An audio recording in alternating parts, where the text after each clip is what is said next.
जिस गोशे को इख्तियार करने के बाद बंदा कमजोर नहीं रहता, ताकतवर बन जाता है। जिस गोशे को इख्तियार करने के बाद बंदे की जिंदगी में इनकलाब पैदा हो जाता है, जिस गोशे को इख्तियार करने के बाद बंदे को सुकून की दौलत नसीब हो जाती है। आइए थोड़ा सा उसको समझें। एक है जिस्म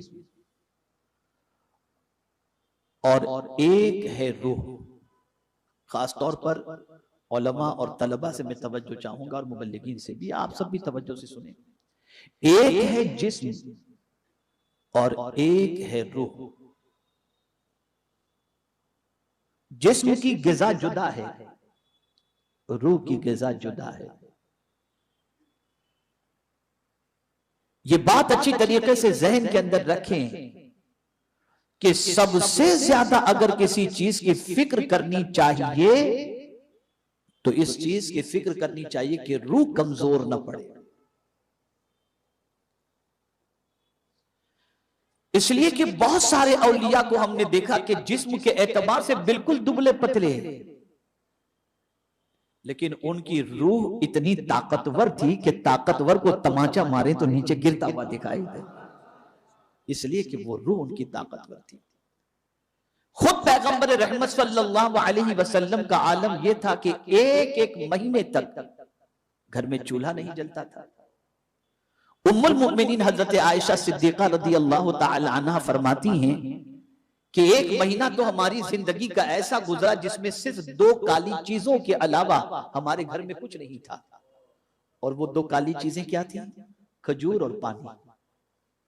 एक महीने तक हुजूर सल्लल्लाहु अलैहि वसल्लम ने इसी पर इत्तेफा किया।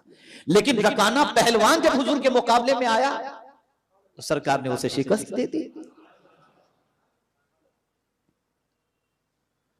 तो ये ताकत कहां से थी? ये कुव्वत कहां से थी? हजार तुम टॉनिक इस्तेमाल कर लो, ताकतवर ग़िज़ाएं इस्तेमाल कर लो, लेकिन उसके बावजूद भी तुम ताकतवर उस वक्त तक नहीं बन सकते जब तक कि तुम्हारी रूह ताकतवर न हो। इसका मतलब यह नहीं कि आप जिस्म को भूल जाएं और जिस्म का ख्याल न करें, बल्कि सुनो, पैगंबर रहमत सल्लल्लाहु अलैहि वसल्लम ने जिंदगी भर कोई ऐसी ग़िज़ा नहीं खाई जिससे जिस्म के अंदर सुस्ती पैदा हो।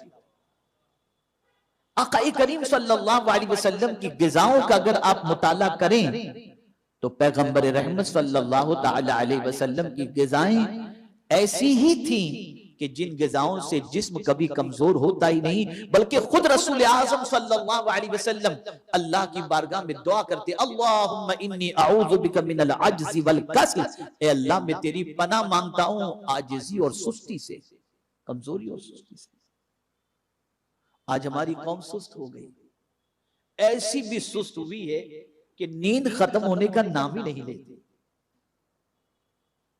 ऐसी भी ये कौम सुस्त हो गई है कि 2 किलो का वजन उठाने की ताकत भी उसके अंदर नहीं रह गई।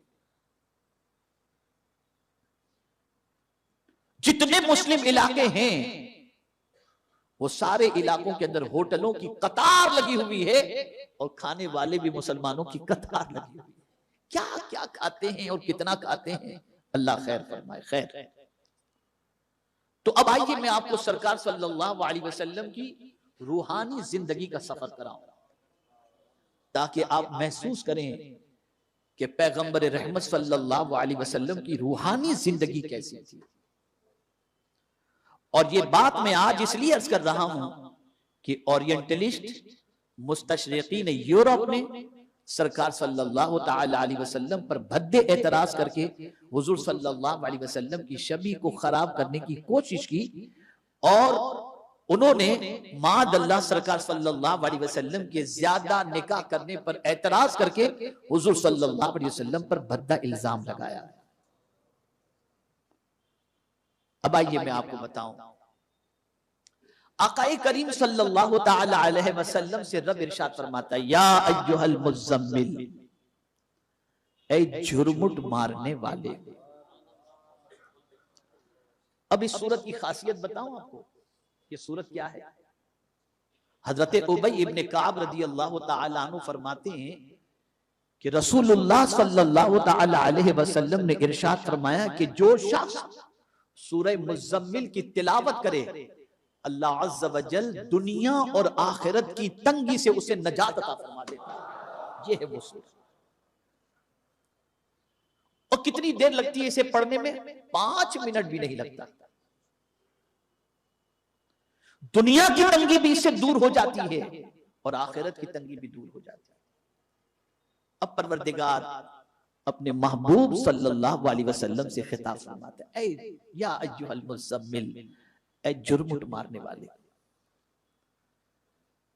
इस आयत करीमा का शान नुज़ूल ये है कि जब रसूल गिरामी वक़ार सल्लल्लाहु अलैहि वसल्लम पर वही नाजिल होती तो आकाए करीम सल्लल्लाहु अलैहि वसल्लम चादर लपेट करके बैठ जाते। मेरे मौला को ये चादर लपेटना इतना पसंद आया कि दिगर नबियों को तो नाम लेकर के पुकारा और अपने महबूब को उसकी अदा से पुकारा और फरमाया, ऐ जुर्मुट मारने वाले, ऐ चादर ओढ़ने वाले। आप अंदाजा तो लगाइए कितना प्यार है इस आयत करीमा में। अब चूंकि वही के नुज़ूल से एक तबीयत के ऊपर गिरा कद्र बोझ महसूस होता, ताकत है ना वही में। आप ये ना समझिए तो हमारा हाल है कि हम कुरान को सरसरी तौर पर पढ़ के निकल जाते हैं, जानते नहीं तो असर भी नहीं होता।